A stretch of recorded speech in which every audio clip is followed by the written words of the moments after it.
লজ্জা লাগে না বাবা? কিন্তু মেয়েটার যন্ত্রণায় সে হার্ট ফিল করলো। মেয়েটা এরপরে মারা গেল। বাবা যখন বাড়িতে ফিরে আসলো, বাবার মাথাটা নোয়া, লজ্জিত একটা মুখ। এখনই আমার মেয়ের সাথে দেখা হলে আমার কানে বাজতেছে, আমার মেয়ে আমাকে বলেছে, লজ্জা লাগে না বাবা? আমি কিভাবে আমার মেয়ের সামনে যাব? এই চিন্তা যখন করতেছে, এমন সময় দরজা খোলার সাথে সাথে একটা চিৎকার শুনলো। স্ত্রী চিৎকার বলতেছে, আমার মেয়েটা মারা গেছে। বাবার কানে তখন বাজতেছিল রাতের কথা, লজ্জা লাগে না বাবা? তার জানাজার ব্যবস্থা হলো।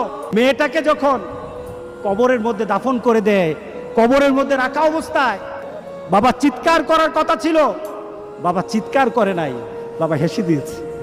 তাকে জিজ্ঞাসা করলো, তুমি হাসছো কেন? আমার মেয়েটা চলে গেছে, আমার কলিজার টুকরাটা চলে গেছে, কিন্তু আমার জীবনের মধ্যে একটা আঘাত দিয়ে পরিবর্তন করে